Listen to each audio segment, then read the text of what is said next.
Ito mga sir, meron tayo isang ADB na tinotroubleshoot dito. Dahil ang issue nito, laging nalulubat si battery kahit bago lang yung kanyang battery. At magandang klase na nga yung battery niya, pero nilulubat niya pa rin. Kaya ito tinanggal natin dahil hindi niya mapaikot yung makina. Kumbaga pag pinostart mo, kunting ikot lang, hindi siya nagtutuloy, kumbaga walang redondo. Hindi rin sa sakit ng ECU kasi nga napapaikot yun ng konti. Tapos lalabas na bigla yung indicator ng battery. Kaya para matroubleshoot ni Kapulong, dahil ugali kasi namin ay hindi kami nagpapabili ng pisa hanggat hindi kami sigurado dun sa pisang papalitan. Kaya ginawa ni Kapulong yung sa ADB niya, kinuha niya yung stator para may testing dito. Dahil yung stator nito mga sir, ito oh. Stator niya, ito na siya oh. Tapos mamaya hihilangin natin yan. Nakarekta na siya. Ayan. Ang itim na. Hindi niya mapaikot kahit bago yung battery. Siyempre kapag ganito kasi yung senaryo ng ating ginagawa sa motor, tinotroubleshoot muna namin. Sakto naman na ADB rin yung motor ni Kapulong. Kaya tinisting natin yung kanyang stator. Yung nakalagay na ng stator dyan, stator ni Kapulong na yan. Ito yung stator ng may-ari. Yan. Nakarekta na siya. Kaya ang gagawin natin, testing muna natin kung makukonfirm ba natin tong ang problema lang yung stator, ay magpapabili tayo ng stator. Sa error code niya kasi meron din siya ang error code na CKP yung tinutukoy. Siyempre kukonfirm natin. Alam natin kapag once na nag-error na yung motor at CKP laging sinasabi, matik buong stator na yan. Meron din nabibiling mga aftermarket na CKP pero hindi ako nakikipagsapalaran doon dahil ang kalalabasan na masira in case na bumigay yung aftermarket na CKP ay yung ECU ang nadamayin. Yan, na-troubleshoot na namin yung ganyang senaryo sa aftermarket. Hindi ko naman din nila lahat. Siyempre nag-iingat lang tayo dahil alam nyo naman mahal ang ECU. Okay lang sana kung ang ECU nito ay nare-repair. Hindi naman ganun. Meron din akong mga napanood na nagsubok na i-repair kaso 50-50 yung laging sinasabi. Dahil matigas yung sa likod niyan, hindi yan tulad ng Yamaha na malambot. Kaya ito, testing muna natin para makonfirm natin. Kasi hindi niya mapaikot. Tsambahan. Papa-under mo siya, pero nilulubat niya yung battery. Isa din sa nagpapalubat ng battery niya, yung headlight kasi naka-projector. Okay, press pa tayo mo. Tapos i-check mo kung mag-i-indicate yung kanyang battery.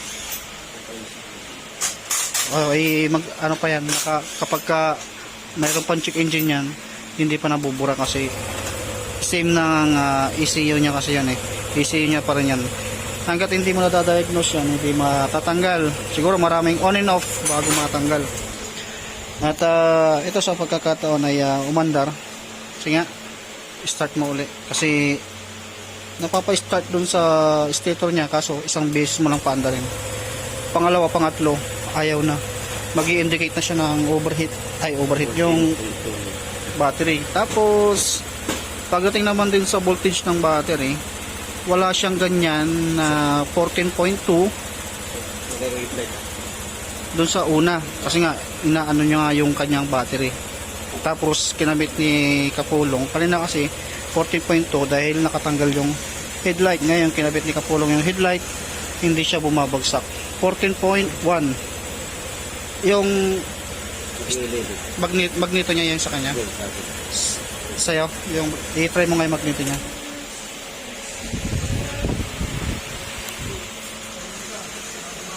Doon sa may araw na to, pasensya ka na kung medyo inabot siya ng ilang araw.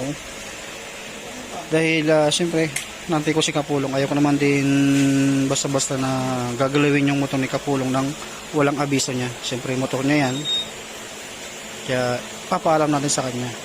Wala siya nung nakarang araw. Ayaw ko naman din na pagastusin ka ng malaki kung hindi naman tayo sureball dun sa pisang bibilhin. Eh, siyempre alam mo na, kahit na ano, alam mo namin na ito na yung issue niyan, pero gusto kong actual mo din makita, kaya ito binidyo ko siya para malaman mo din, ma-confirm mo din, kasi ikaw naman may-ari nito, alam mo naman yung issue ng motor mo. At yun, pinakita ko nga din sa voltage ng battery mo sa panel, 14 siya. Tapos testing natin yung kuan mo. Ayan, hindi ko siya na video nung umpisa. Kasi mayroon akong ginagawa. Ayan, ito yung magneto niya. Ayan, kulay itim yung kanyang magneto na repaint, kay kapulong kasi silver. Gusto lang namin ma-confirm at makita mo rin na ang problema ng motor mo ay ganito. Tsaka syempre ayaw din naman namin mag-install ng aftermarket kung ikakapahamak lang din ng ECU mo, ay doon na tayo sa original. At least masasabi nating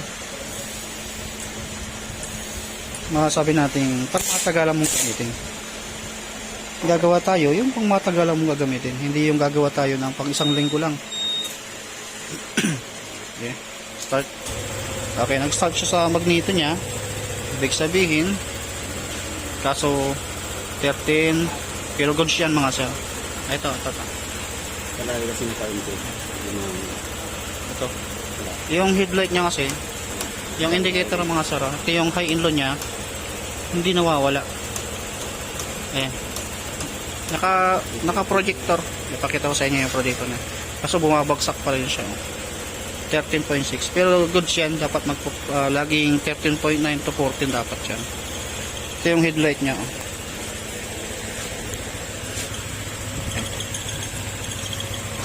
Naka all eye. Mas maganda pa rin yung stock, tapos mag MDL ka na lang ng ilang piraso, mas maganda pa kaysa magko-convert ka ng ganito. Maganda lang tingnan, pero pagdating sa performance din sa medyo talo. Laki na tinatalo ng bato. Maganda lang tingnan, pero pagdating ng pag tumagal, ayun na nga. Ito, pag tinanggal yung projector, ayun na, sakit ng projector to. 14.2 kasi balik mo yung mapatagalin kasi walang kulan. Okay, tapos mamaya testing natin yung kanyang stator para at least makita nyo rin mga sir. Pero sa may-ari, alam niya na yung problema ng motor niya na walang redondo, puro na lang relay yung naririnig niya. Tapos ayun nga, may error nga na CKP. Ibalik mo to video natin para makita nila. Ito, ibalik natin to yung kay kapulong, walang yan, walang putol. Alam naman ng may-ari yan. Tsaka hindi na naman natin ugali yung magka-cannibalize tayo para lang sa personal na gawain. Hindi tayo ganun, kasi ang karma ang iniiwasan natin dyan. Alam naman ng may-ari yung kanyang stator ay ayun nga, nakaret ka na. Sige, balik natin yung kanyang stator para makita niya rin.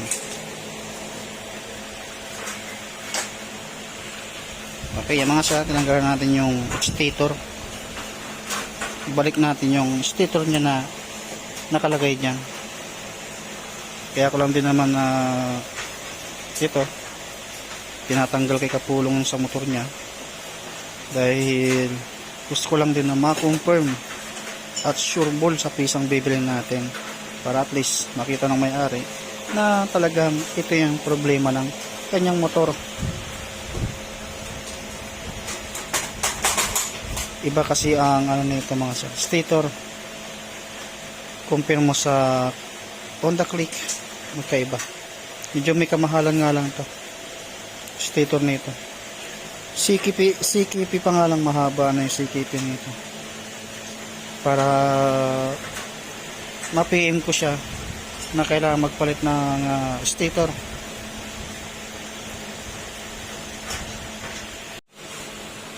Okay, na mga sala, sa kanya po yan, ay balik na yung kanyang stator. Ito yung talagang kanya. Ganyan talaga ang forma niyan. At ngayon, itatry naman natin. Sige.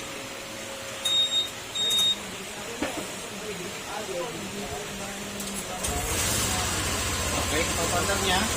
Dito yung kanyang voltage. 12.2 lang. Hindi yan nakapagsak yung light. 12.2, hindi umaangat. Ibig sabihin, malulobat yung battery or battery lang yung kinakain niyan tapos mamamatay-matay na. Pag pinandar mo uli yan, ayan na mag-start. Nakatanggal pa yung socket niya na, sana. Yan, nakatanggal pa yan. Tapos, testing mo ulit.